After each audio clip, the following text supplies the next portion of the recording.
the material so far. What do you got? I mean, I don't really have any specific questions because I feel like the stat quest sort of cleared up the Good. questions that I had from like the deep learning The neural deep network learning one, video. yeah, yeah, Yeah. Some yeah, reason I really like stat quest a lot better for some yeah. reason. StatQuest is really great. I mean, yeah, I love that guy. Plus, it's funny. He's got a great sense of humor. Yeah. So what we're going to be doing today is just looking at some code. And how do we code up a neural network? Now, your book, unfortunately, is not that useful on this stuff so far. Like they're not, and I'm just going to bring it up just to take another look at it.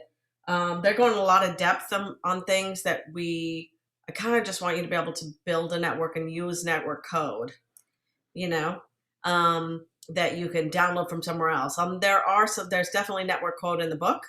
Give me a second. My computer is like really bombing today. Trying to open Kindle and it's not having a good time. Give me a second. Come on. Nope. I can't seem to open the book. Great. Okay. That's wonderful. All right. How fun.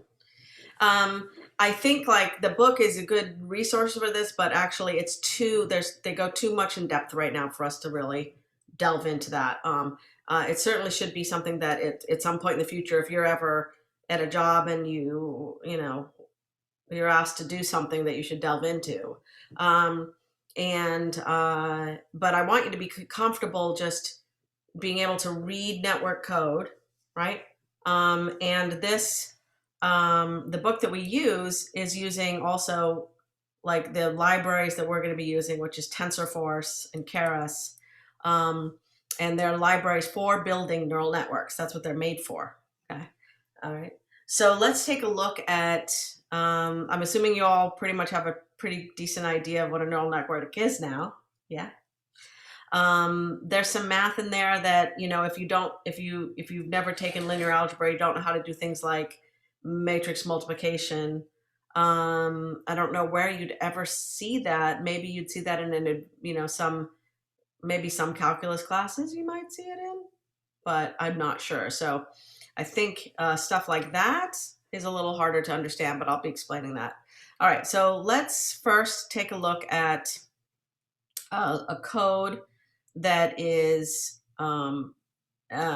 basically an attempt to look at the network that was used in that StatQuest video, right? Remember the little network he made, right? Okay, so let me share my screen. Okay. Let me just go here. Oh, hold on. Why is it not showing the right thing? Hopefully this is it. Okay, do you see code? Yeah. Like here, yeah, okay. All right, so let's just take a little walk through this code. Is it big enough for you guys to see? Yes. Okay. All right, so this is the sort of bare bones. This is my attempt to build the network that was used in the StatQuest video, right? And in the StatQuest video, and actually, let me annotate so I can write on this. Give me a second here.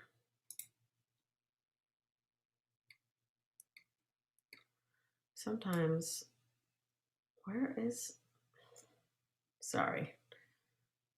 This should be an annotated. There we go. I'm just in the wrong place.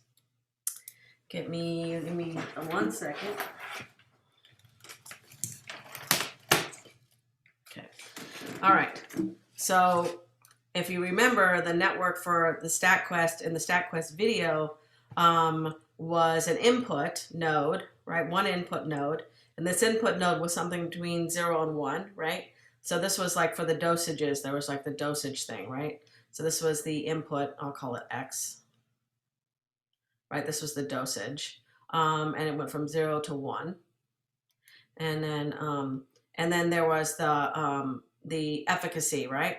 and it was a 0 or 1. So it's either not efficacious, right? Or this is a 1. Why is it not working? Give me a second. I don't know. Yeah, there we go. And this was at 1, meaning it does work. And there was points here in the middle that does work, and then at higher dosages it didn't work, right? If you remember that was the data, that little data set. And so this was the input node X, and then there was two. Why does the pen not work when? I'm sorry, give me a second. It's just being very slow. Okay, so there was input node here, and I'm drawing a box here, but yeah, give me a sec here.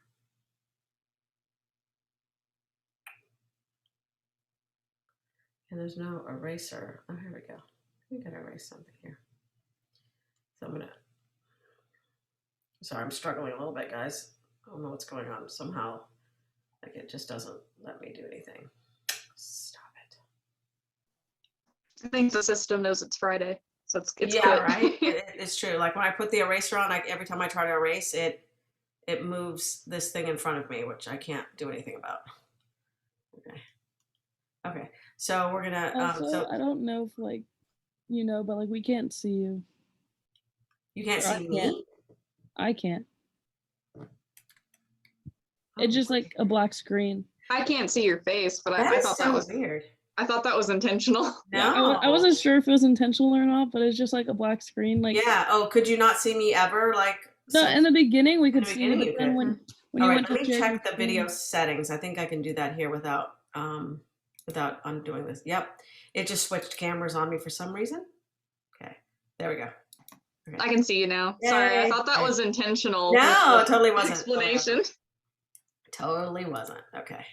All right. Let me just move some of this stuff out of the way. Wow. This is really a mess. I'm so sorry.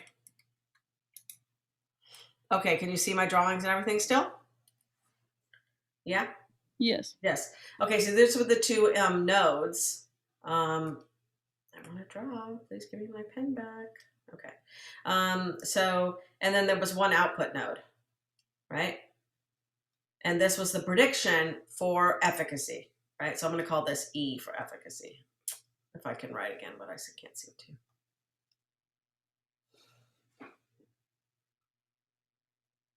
I feel like every single time we meet, I have problems. I don't know why. It's not letting me draw. Okay, no, all right. Nope. Sorry. Oh, dang it. This is just crazy. Why doesn't this work? It's so weird. It's very weird. I don't understand it. There we go. Okay. So this is E for efficacy. Sorry, this is a big mess, but right. So the output is here. It just stops working, so I can't draw. So there's two nodes and a hidden layer. Remember, that's what that's called. And then there's the input, 2 nodes, and then the output. Right. If I could draw, so this is the input and output. Oh, never mind. This drawing thing's just not working. It's ridiculously bad. Maybe if I try turning it on again. No. Okay. My God. Why can't tools just work?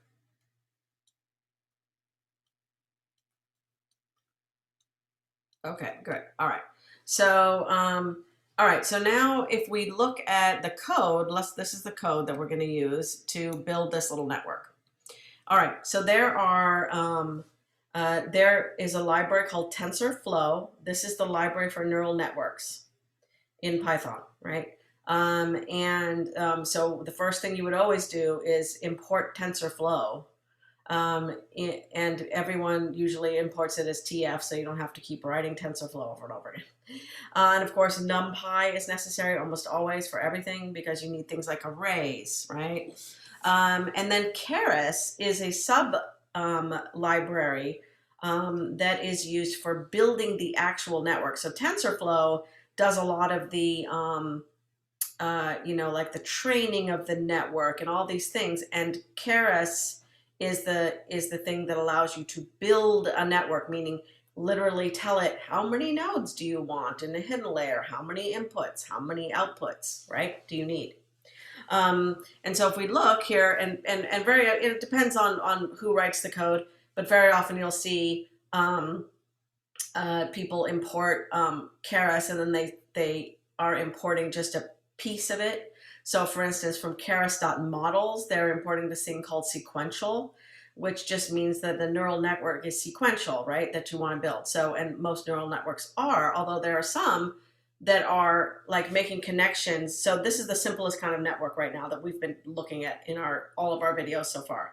We're really not going to go beyond that, beyond mentioning them. But there are networks in which you might go forward in the network to other nodes, and then you might go back, right? There might be connections that go backwards and come back in, right? So that's not a sequential network. So, but there are ones like that. So the sequential network is what's being used here. So they're just saying, hey, from keras.models to import sequential, and from keras.layers import these types of layers. A dense layer and an activation layer. Okay, so let me explain a little bit what that means. So if you, a dense layer is one in which your connections from the previous layer go from all the nodes. So notice here that in input, this input node is connected to both of the two hidden layer, two nodes in the next layer up, the hidden layer, right? Both of these, this input connects to both of them. So now imagine, and I hope I can draw, yes. So imagine you have a couple, like 3 input layers, and let's say you have, 4 layers in a hidden layer, and I don't know, 2 layers in the output layer. A dense network means that I've connected from this one, for this first input node goes to every, dang it. Oh my God, I'm losing it here. I cannot take this. Why does it stop drawing? I don't know. Give me a second. I'm just going to work this another way. Sorry. So sorry. Okay, I'm going to share the entire screen. Let's see if that works. Entire screen. Okay. Oh, all right. And you get to see my cat right there. So cute. Very cute. Very, very cute. Very fluffy. Okay, so now we have this, and now I'm just going to get a new layer on my blackboard, and hopefully we can do away with this idiotic zoom annotate function, which does not work. All right, so let's go back. Now I think I should be able to we're right over here and you can see it. So this is gonna be a lot better, hopefully. Okay, so let's write our little network again. Little network looks like this. This is the one from StatQuest. Okay, but when a dense network, like I was saying, if you have like say 4 inputs or 3 inputs and 4 in a hidden layer and say 2 in a, I don't know what I had written before, but dense means that if I look at this input, it's going to go to every single, it has a connection, which means a weight and a bias, remember, to every single node. And then this one here goes to every single node. Gets messy quick. And then this one here goes to every single node. That's dense. That is a densely connected layer. So when you tell the code, I want a dense layer, the way you would say it here is you would say this is a dense layer. This one here, this hidden layer, it's dense because it is densely connected to the previous layer, right? Right. So every single node in the previous layer goes to every single one of these. And then here, if you wanted if you wanted this to be dense, this would mean that every single one of these also goes to here, right? I'm not making the colors right, but you get me. Every single thing in the layer before goes there.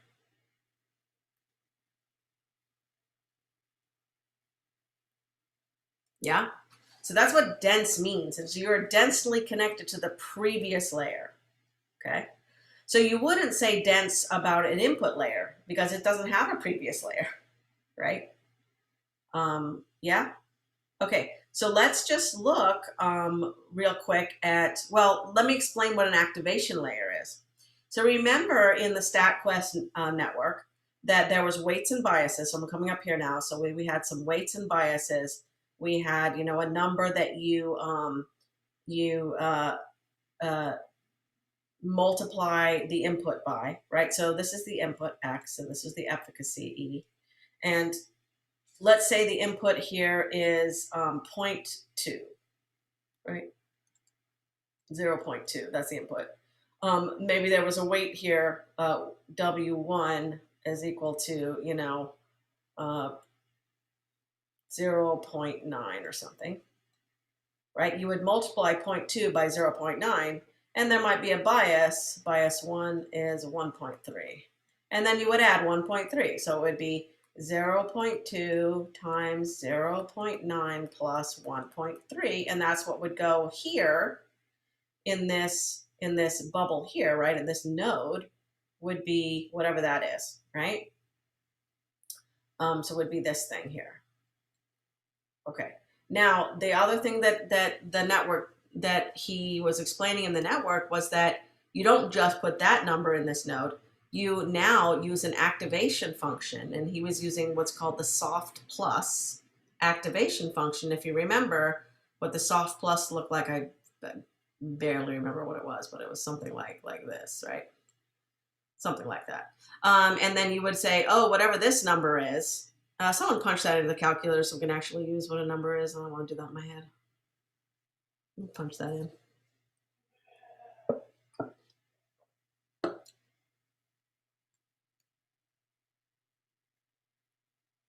Am I punching in the, yeah.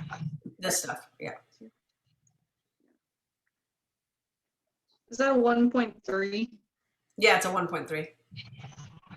I got 1.48. Perfect. Okay. And so what you would go over here, you'd be like, okay, where this is the, you know, the horizontal axis. You'd be over here. Okay, well, 1.48 is here. And then you would look up here, and this is the number you would put in that node, right? This number. Let's say this was, you know, 0.78 or something. Okay. I'm sure 0.28. Let's make it 2.8. Sorry, 2.8, because this goes up to 1 here. So what would really go in this node is 0.28, right? So this would be 0.28 in this node. And that is the number that gets multiplied by the next weight and bias down to the and becomes the efficacy, right? Is this clear? Do y'all remember this? Okay, because I can go over it in more detail if you want. Okay, so when he was explaining it, right, he kind of had his network that looked like this. It was like the X, and then it went up to like, you know, this one of these softmax functions like this, you know. Remember? It's kind of a neat way of looking at it, but Keras does a little differently, so I'm going to explain that. Okay, and then, you know, he had his weight and bias here, and bias, right, and it goes in here and it comes right. Okay, but what Keras does, this library, is that you define the dense layer, and then you define an activation layer, okay, or an activation on the dense layer, one of the two, okay? you will see, and we'll see in an example, another example we're going to look at of a you know, a kind of a real neural network that's made for recognizing numbers, like the one that the 3 blue 1 brown video was showing you, that they do it slightly differently. But the idea is that you have a dense layer, and then the activation layer is like just sticking this function right here, right? So right after you've created the white and bias and you have a number in here, you push it through this. This is called the activation layer, right? So it would be like a little activation layer for each one of these. Right? It's the same thing, but it's just sometimes people are, it's different. Like it's written differently. So you'll see that we have a dense layer and then we also have an activation layer that just says, hey, put this through the softmax function before you move on, right? And so that's what's meant by an activation layer. And that's why here, when you see keras.layers import dense, oh yeah, and I can't draw on this. It's so stupid that I can't draw everywhere. Why can't I draw everywhere? Right here, dense and activation, right? That's because you can certainly think of this as this is its own layer. And then there's an activation layer that goes right after it and just applies the softmax function or the soft plus function, right? So this is our soft plus. Okay. And so in this, what did I do? So first I said, give me a sequential model. That just means, hey, this is going to be a sequential neural network. There's no backsies, right? It's all forward. And this says one layer. That's not true. So yeah, that was a bad comment. And then the next thing I'm going to do is I'm going to tell it. So the way this works is that you tell it your hidden layer. So remember the network we're building, and I'll look at it again. Looks like this. And I'll do my connections here, right? And remember that there's softmax applied as well. Okay, this is the network from StatQuest network. Okay, okay, so we said, hey, give us a dense layer that has 2 nodes. So this is our dense layer with 2 nodes. With 2 nodes. See, there's the 2. And we don't even have to tell it the input layer, because we can just tell it, hey, your input dimension is 1. There's only 1 node coming into you. So we can tell it like that. We don't have to make a separate layer as the input. Almost nobody ever does that. I've never seen that in code. They'll say, this is how many inputs you have when they're making their first hidden layer. Because as you know, you can have many hidden layers, right? As you saw in the beginning video from 3 blue 1 brown. And in fact, some of when people talk about deep learning, they're often talking about networks that have, 100 layers. Okay. Okay, so anyway, so you're telling it the input dimension is 1 because there's only 1 of these, right here. Okay, and not unlike here, the input dimension would be 3 here, right? Because you have 3 inputs here. Okay, so input dimension 1, and then we're saying, hey, apply the soft plus function before you move on. Again, I'm not defining it as a separate layer.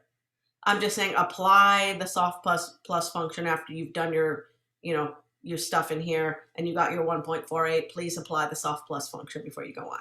That's what this means, right? The activation equals soft plus. And there are many other activations. Remember, he mentioned something I think Ray Lu mentioned, and you can look up keras activation functions, and there's a big long list, right? Okay. It's not that long, but yeah. Okay. And then the next thing we do is we say we want another dense layer that's going to be my output layer. And that's this one here. This is also dense, right? Because it connects to every node, right? Okay. So over here, this would be, here we would have 2 in our dense layer. And there's no activation because this isn't going anywhere, it's the output, right? So you're not really telling it that's my output, but because it's the last layer, that's what it's gonna be, right? It's gonna be your output, okay? So tell me, how would I write the code for this network that I just, that we were just looking at? Well, if you can look over at the neural network here that I'm looking at code, what would I write? Let's write it down over here. So first I'm going to just say, okay, model equals sequential first.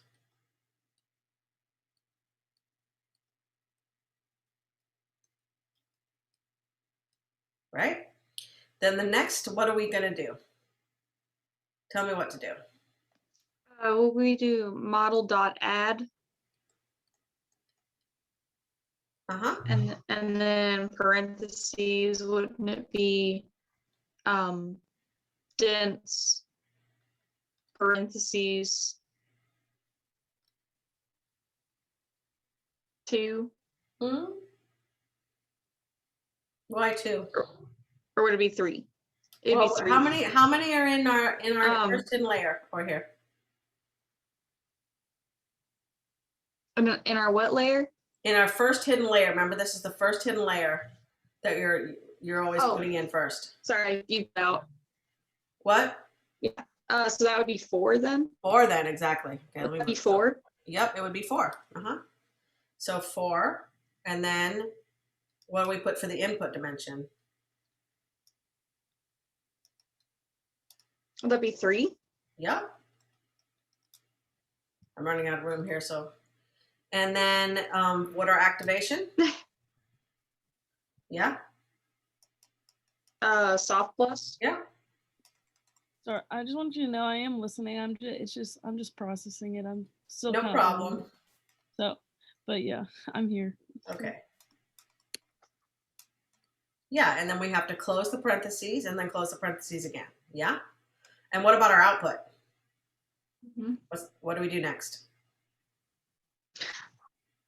Would it be model.add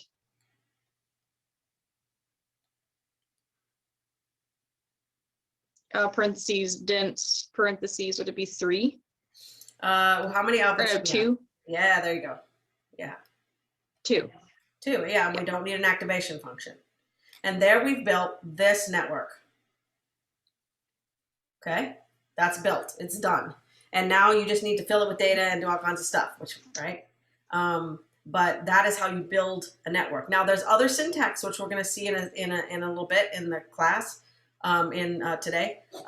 You can do this exact same thing with slightly different syntax. Like I said, you can define an activation layer instead of telling it to use an activation in the dense layer, but it's the same thing. Just want you to be able to notice, like, oh, that's not different. It's just a different way of doing this. Okay. All right. Now, the next thing that you do to make this thing run is that you need to compile it. Now, back in the old days of computer programming, and it's not like you don't still do this for some languages, but like, for instance, Python is not compiled really. But in the old days, you'd have to write all your code and then you would compile it, which means you would take your code and it would be processed by a compiler written for that language that would make it into machine code that would run on the computer. And so this is a similar idea. That's not what's happening, but it's just using that word, which means you're just saying, hey, I want you now to prepare this model, right? This network I just built to be to prepare it in such a way that all the weights and biases can now be found, and I can train the network, etc. And so to do that, you need 2 things. You need to tell it, how are you going to find my weights and biases? Now, remember in the second video, I think it was second video on StatQuest, where we was talking about backpropagation, which for some reason he called backpropagation. I'm not sure why, but it's backpropagation as in propagate, right? And the idea is that, you know, you have to find all the weights and biases. Remember, every single one of these little lines I have here has a weight and bias associated with it, right? This, and then there's one here that would be like W2, B2, and you know, every single line has a weighted bias. They're like little knobs that you tune, right?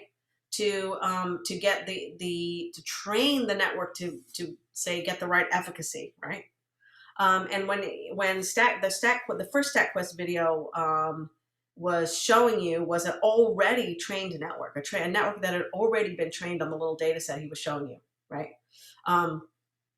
But to do that, you need to use what's called gradient descent, which just means it's a fancy way of, and I think we explained a little bit in the video, if I can remember right, that it's a fancy way of just finding the minimum of all the, you know, if you think about all the weights and biases, you're trying to find where all of that gives you the best error. So you want to find the minimum error, right? And so it's a way of following that the error curve down until you can get a minimum, and then stopping, right? That's what this optimizer thing does here. This thing that says optimizer. And again, Keras has like a bunch of different optimizers that you can try. And they're just algorithms that, you know, are maybe a little better or a little worse for different problems, right? Okay. But this is really just saying, okay, I'm going to follow my loss function down to a minimum and adjust all the weights and biases using backpropagation. Some fancy math, right? Okay. And then the loss, you tell it what loss you want. And I chose the mean squared error because that's what he chose in the video. But there's all kinds of other ones. Remember, we had the root mean square error when we were looking at the housing? Yeah, so you could choose that too, right? There's lots of different error functions, and different error functions might work better for you on particular problems. So these kind of choices are where all the art comes into this, right? Of training a neural network. So you're telling it, here's what you need to do.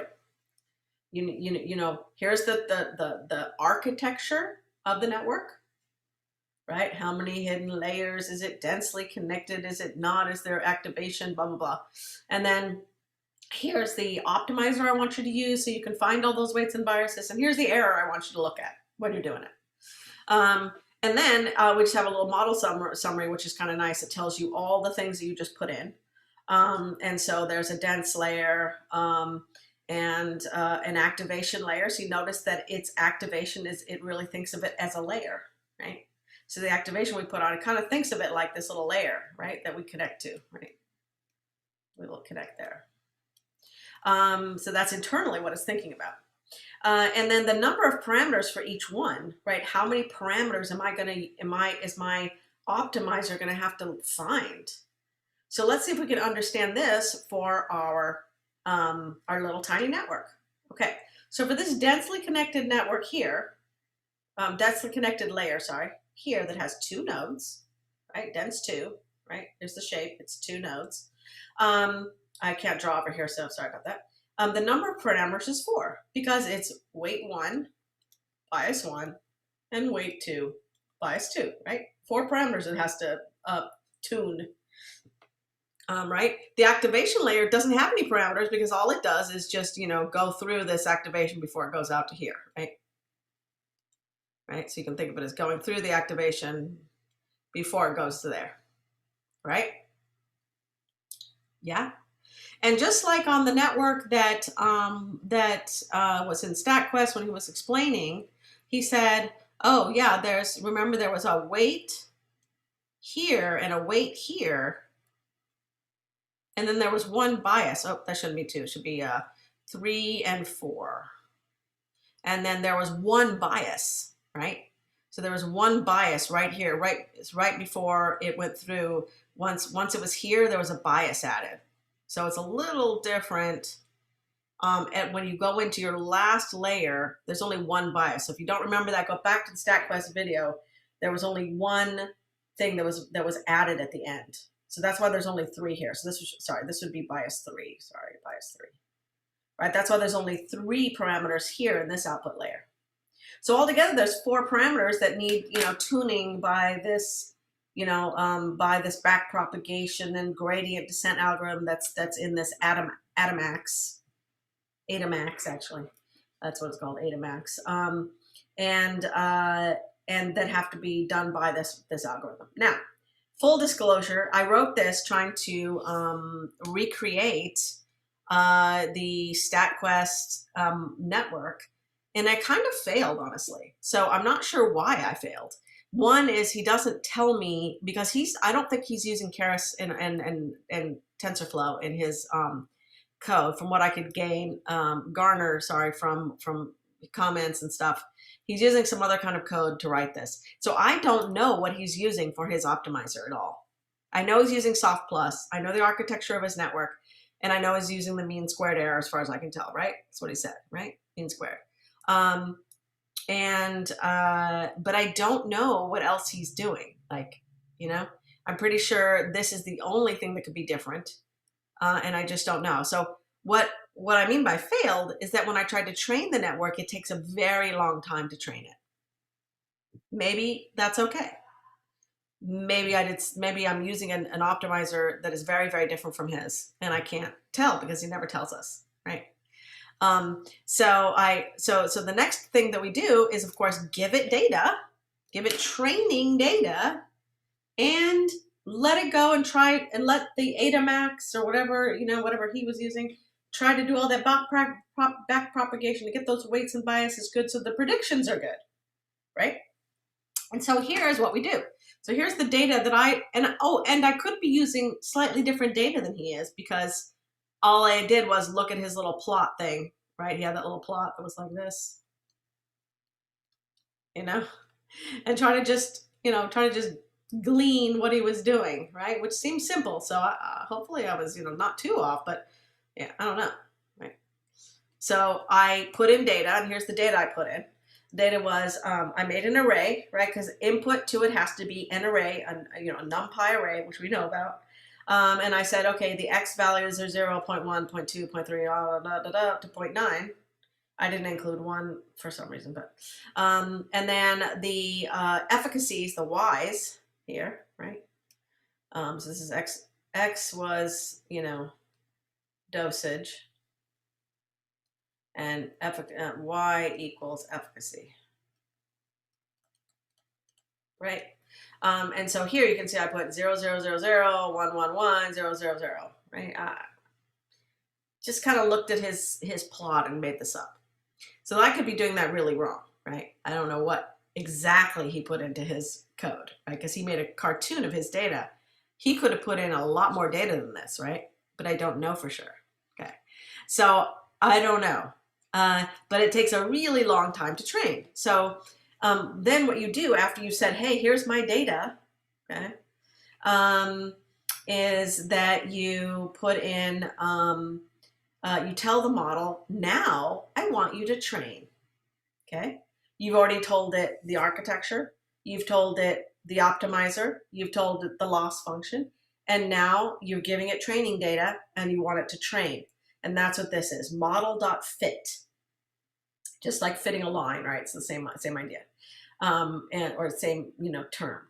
And the epochs just means how many times do you want it to train. And what happens is, if you go for 1 epoch, it'll train until it gets a certain loss, right? And then it'll stop. And then, it trains. 1 epoch is just like going through the network 1 time and getting, weights and biases, and then calculating the loss, right? So you need to do more than 1 epoch, right? You need to train over and over again. You know what I'm saying by that? So remember, we start with like all the weights and biases being 0. And then we train, and then they're going to be different, and then the loss will be a certain thing. And then you train again, and then they'll be, right? And you get, the loss should go down and down and down, right, at some point, and then maybe back up depending, right, when we start overfitting. So here, I trained for a really long time, like 20,000 epochs. Right? And if we start, let me just run some of this, so we can show you a little bit. Looks like we're probably not going to get to the other code, but I'll do that this week. And I'm actually only going to train it for 200 just for the for time, just to, so you can see what happens. Okay. And you can see the loss function. And it's going to get down here to 200, and our loss is 2.2335, which is actually quite high. And now I want it to predict. If I gave it an X of 0.1, it should give me 0, right? Because if you look at an X of 0.1, my efficacy should be 0, right? No efficacy, right? So let's see what it does now, 0.35. So, you know, that's not great. Certainly you could be like, well, anything under 0.5 will be, I'll call 0, and anything above 0.5 I'll call 1, but I don't know, right? But it didn't, you know, it's training, it's not training very long. Let's try 0.5. Yeah, it's even worse for 0.5. So this is clearly not good. So when I trained for like 20,000 though, it worked fine. So it came back with the predictions were right?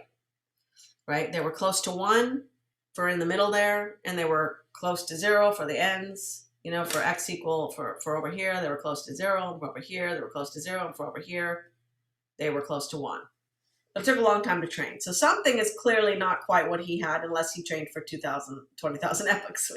It really shouldn't be that bad, I think. I think it shouldn't be that bad. So there's some things that I don't know about what he's doing that made this, and my guess is he probably had a lot more data than I put in. Anyway, but that's the idea, right? Behind this is very, very simple, right? You just tell it the architecture. You tell it the architecture you want. Oops, sorry, I'm going on the wrong thing. Here we go. You tell it the architecture. You compile it with whatever optimizer you want.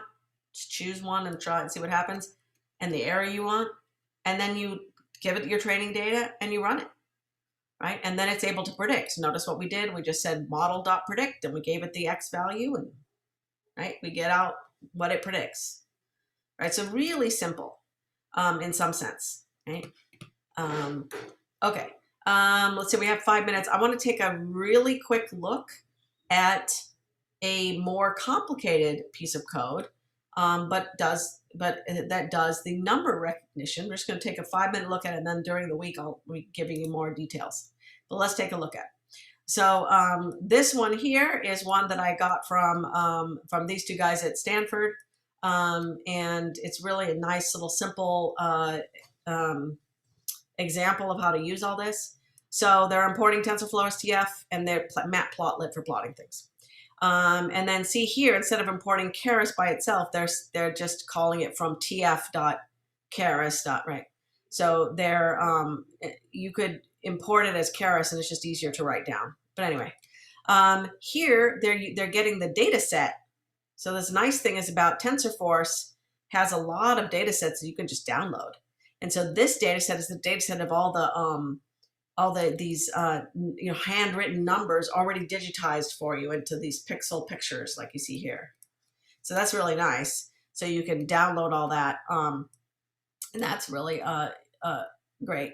Okay, now if we look here, they're doing the same kind of thing, importing sequential, importing, dense, blah, blah, blah. And now here it's a little more complicated, and it looks slightly different. So first of all, they're saying the input shape is going to be 28 by 28, because just like in that video by 3 blue 1 brown, there's 28 pixels, and then 28 pixels. 28 times 28, right, is 784. There's going to be 784 inputs, because they're literally inputting the value for every pixel in the input layer. So imagine an input layer that's 784 long nodes, right? So that's what they're saying here. And flatten just means, multiply these two things. And now they say the first hidden layer is 25 nodes, and they're telling it the input shape, just like we did before. And instead of just saying activation equals ReLU, they're making an activation layer, but it's the same thing that we did before, right? If you look over here, right? This, instead of saying comma activation equals ReLU, they're making a separate layer, but it's exactly the same thing, right? It's activation layer like this here, as you can see. And then they're making another layer. So we have 2 hidden layers here, each with 25 nodes. And they're telling it the input shape before the previous one is 25, right? Because the layer right before it has 25 nodes, okay? And they're also making another activation layer with ReLU, right? That comes right after that. And then they're telling the output, which is 10, because you want an output that's 0, 1, 2, 3, 4, 5, 6, 7, 8, 9 to tell you which number did it detect, right? Okay. And then they're doing it slightly differently, defining the loss. They're saying we want the loss to be this special loss function. And we're compiling our thing, and we're using an optimizer called SJD. And our loss function is this thing, loss underscore FN, which is this kind of long thing. They just didn't put it in here because it's long. And then they're using something called metrics, which is instead of